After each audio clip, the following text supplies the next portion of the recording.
Vous écoutez Ici Rueil. Cette semaine, les découvertes et les mystères de la ville seront au rendez-vous. Un peu d'histoire, de culture, bienvenue dans notre rubrique Au fil de l'histoire.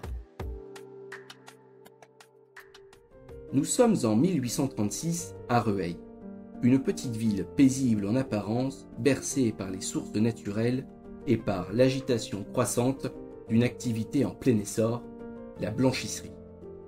C'est une industrie encore artisanale, exigeante, qui emploie principalement des femmes, des mères, des épouses, des jeunes filles. On les appelle les blanchisseuses. Chaque nuit, ou plutôt chaque matin très tôt, elles sont tirées de leur sommeil par des bruits violents, appelées au travail dès 2 heures du matin, et pour des journées qui n'en finissent pas, jusqu'à 19 heures. Leur labeur est rude, leur corps s'épuise, leurs enfants pleurent. Et pourtant, elles continuent pour seulement 1,25 franc par jour. Mais en mars 1836, quelque chose change. La fatigue laisse place à la colère, le silence se transforme en voix et la résignation en révolte. Car à Rueil-Malmaison, ces femmes vont refuser de se taire. Elles vont défier les maîtres blanchisseurs, les autorités et même la loi. Cette histoire n'est pas seulement celle de quelques ouvrières, c'est une histoire de dignité, de lutte et de solidarité. Retour aujourd'hui sur un combat ouvrier et féminin oublié, mais fondateur. Pour les blanchisseuses de Rueil, le torchon brûle. Les blanchisseuses élèvent la voix.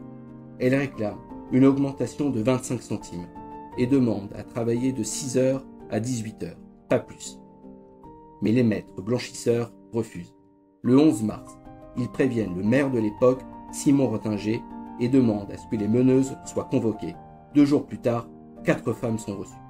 On leur rappelle que la loi interdit toute coalition, mais elles tiennent bon. Le 18 mars à 4 heures du matin, la tension monte. En apprenant que des ouvrières de Nanterre sont appelées pour les remplacer, 150 femmes vont à leur rencontre. Bagarre, intervention de la gendarmerie. 4 sont arrêtés. Le lendemain, les hommes interviennent à leur tour. 3 maçons sont arrêtés pour avoir tenté de libérer les ouvrières. Le 25 mars, les maris remettent au maire une pétition adressée au procureur du roi, une supplique touchante signée les époux des lavandières de Rueil. Un document soutenu par plus d'une centaine de personnes, dont de nombreuses figures de la ville. Le maire veut à tout prix rétablir la paix. Il réunit alors tout le monde, laveuses, repasseuses, maîtres blanchisseurs. Le 27 mars, il reçoit également les maris. Un compromis fragile est trouvé. Les horaires sont légèrement allégés, de 5 heures à 19 heures. Les réveils brutaux, eux, doivent cesser, mais pas d'augmentation de salaire. Les 25 femmes sont envoyées au tribunal, condamnées pour avoir osé s'unir. Elles n'avaient ni syndicat, ni droit, ni même le droit de se rassembler.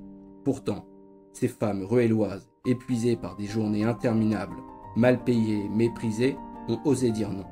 Leur révolte, en mars 1836, n'a pas renversé l'ordre établi, mais elle a fissuré le silence. Grâce à leur courage, les horaires ont été un peu allégés, les réveils brutaux ont cessé. Certes, les salaires n'ont pas bougé, et plusieurs d'entre elles ont été condamnées pour s'être unies. Mais ce combat modeste fut le début d'une prise de conscience, un premier pas vers la dignité. Il faudra encore des décennies pour que la condition ouvrière évolue réellement. Il faudra les luttes, les lois, les syndicats et les machines. Mais à Rueil, ce sont bien des blanchisseuses qui, les premières, ont levé la voix. Et leur courage mérite aujourd'hui d'être entendu. C'était Maximilien sur Ici Rueil. Rendez-vous sur les plateformes d'écoute. Et n'oubliez pas de vous abonner. À la semaine prochaine pour un nouvel épisode.